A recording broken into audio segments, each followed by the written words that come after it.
Assalamualaikum warahmatullahi wabarakatuh. Bismillahirrahmanirrahim. Alhamdulillahirabbil alamin. Segala puji syukur kita panjatkan atas kehadiran Allah Subhanahu wa taala yang telah melimpahkan rahmat dan karunia-Nya sehingga saya, Putri Jumiah, dapat menyelesaikan tugas ini. Tidak lupa salawat serta salam kita curahkan kepada junjungan kita Nabi Muhammad SAW yang telah membimbing kita di jalan yang diridhoinya.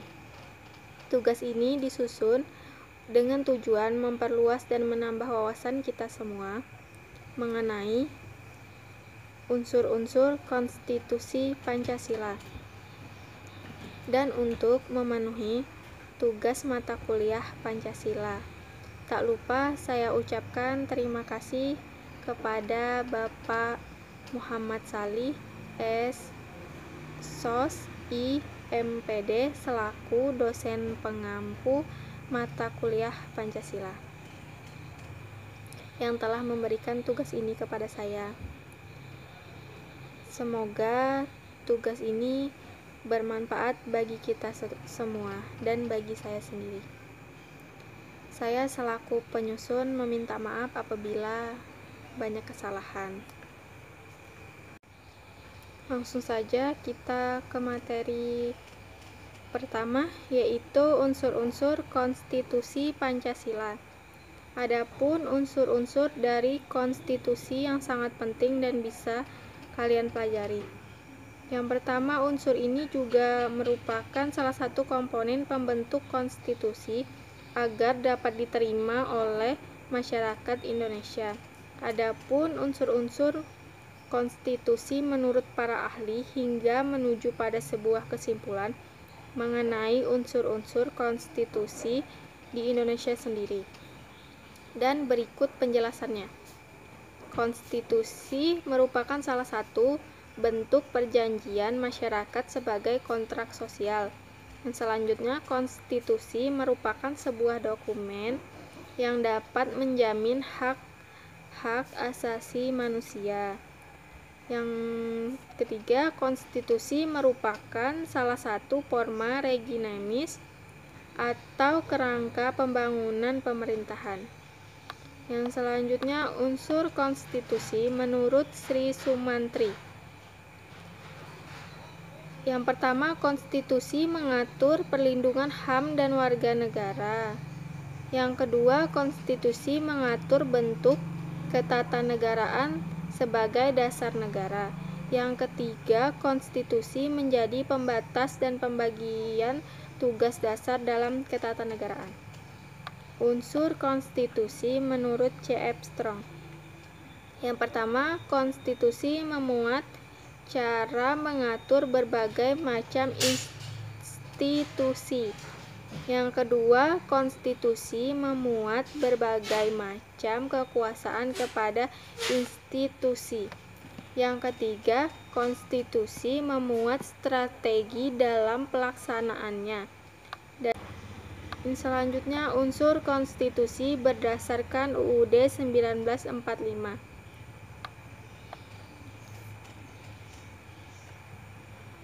Berikut merupakan 7 unsur konstitusi berdasarkan UUD 1945.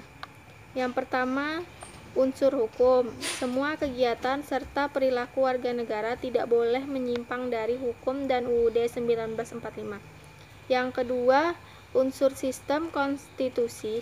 Sistem pemerintahan dilaksanakan dalam konstitusi, yaitu hukum dasar bukan dalam absolutisme, yaitu kekuasaan tidak terbatas. Yang ketiga, unsur kedaulatan rakyat. MPR merupakan lembaga pemerintahan dan kekuasaan tertinggi di mana MPR menjadi perwujudan dari kedaulatan rakyat. Yang keempat, unsur persamaan hak. Berdasarkan UUD 1945, semua warga negara memiliki HAM yang sama tanpa adanya perbedaan status sosial, ekonomi, agama, ras, suku, dan budaya. Yang kelima, unsur kekuasaan kehakiman. Kekuasaan kehakiman harus berdiri sendiri tanpa adanya pengaruh dan tekanan pihak lain. Yang keenam, unsur pembentukan undang-undang. Presiden merupakan salah satu anggota DPR, namun DPR bukanlah presiden, di mana keduanya yang menentukan pembentukan undang-undang. Yang ketujuh, unsur sistem pemerintahan. Presiden memiliki wewenang dalam menyusun kabinet dan para menterinya berdasarkan UUD 1945. Materi yang kedua yaitu kedudukan konstitusi.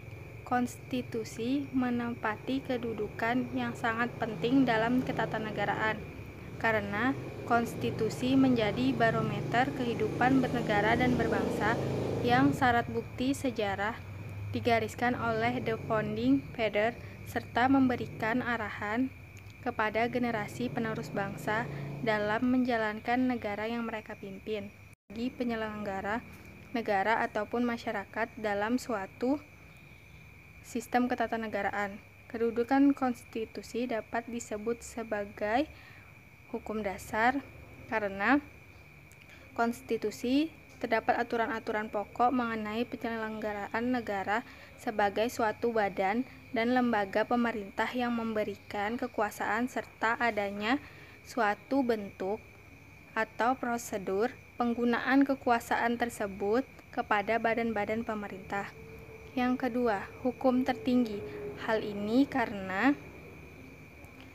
konstitusi mempunyai kedudukan lebih tinggi dibandingkan peraturan-peraturan lain yang ada dalam ketatanegaraan.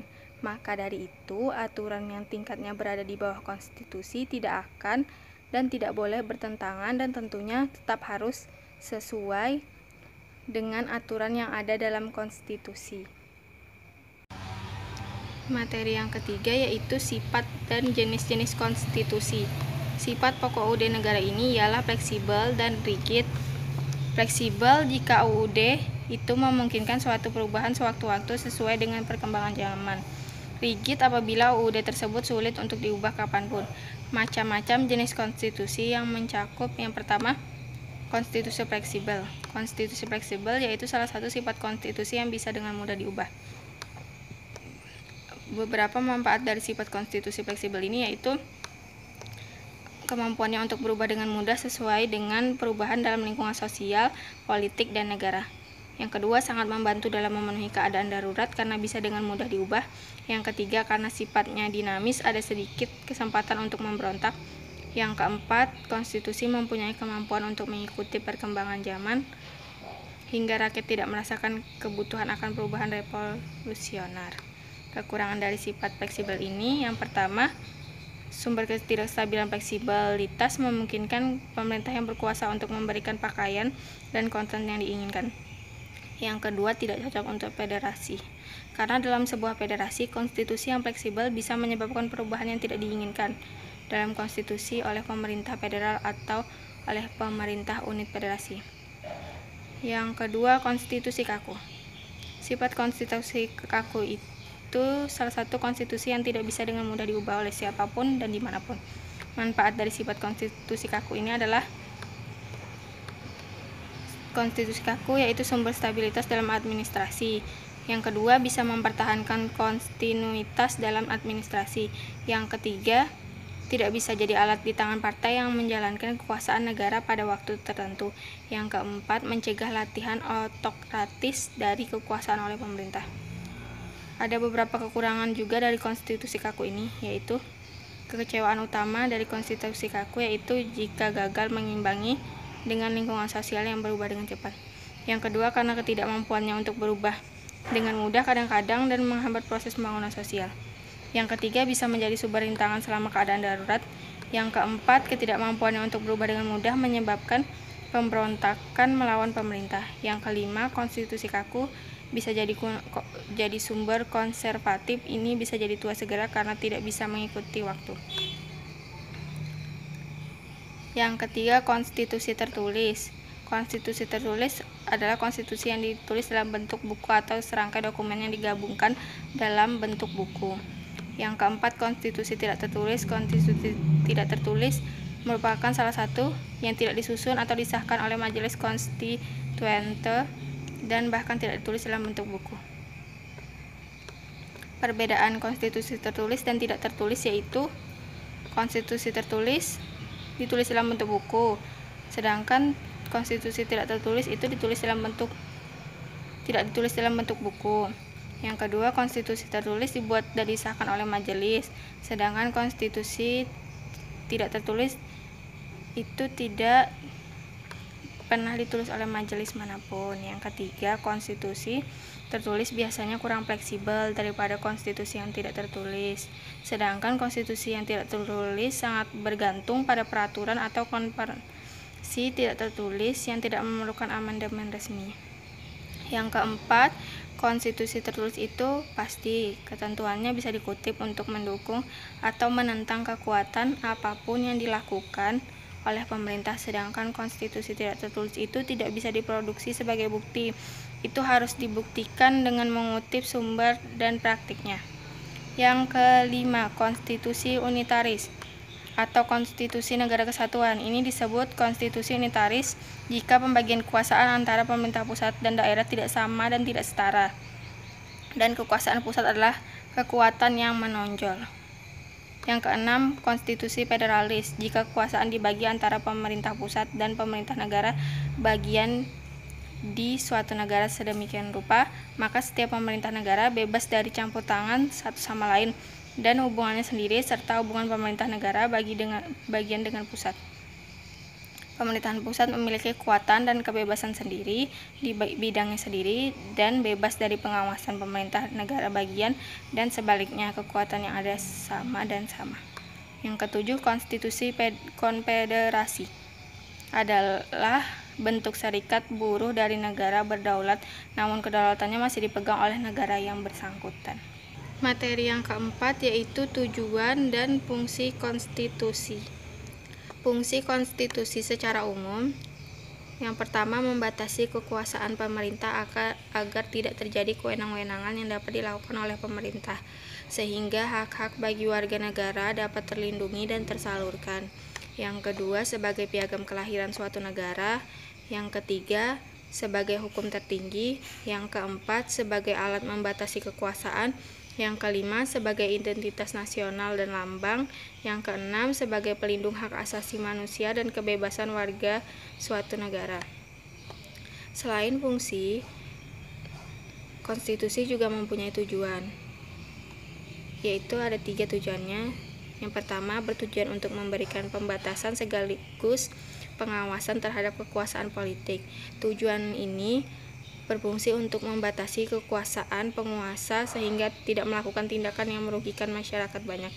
Yang kedua, bertujuan untuk melepas kontrol kekuasaan dari penguasaan sendiri, bisa juga memberikan perlindungan terhadap hak asasi manusia (HAM), sehingga dengan adanya konstitusi maka setiap penguasa dan masyarakat wajib menghormati HAM dan berhak mendapatkan perlindungan dalam melakukan haknya.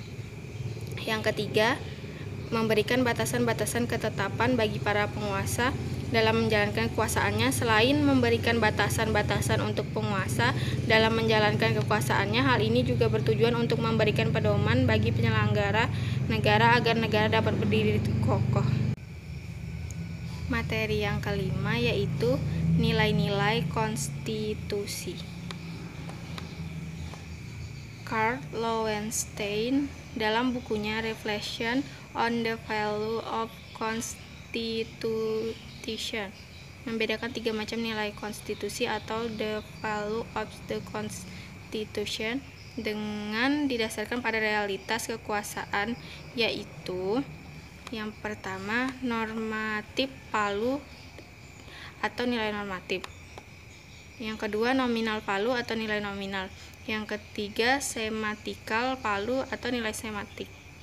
Jika berbicara nilai konstitusi, para sarjana hukum pun selalu mengutip pendapat Karl Lowenstein mengenai 3 nilai konstitusi tersebut, yaitu normatif, nominal, dan semiotik.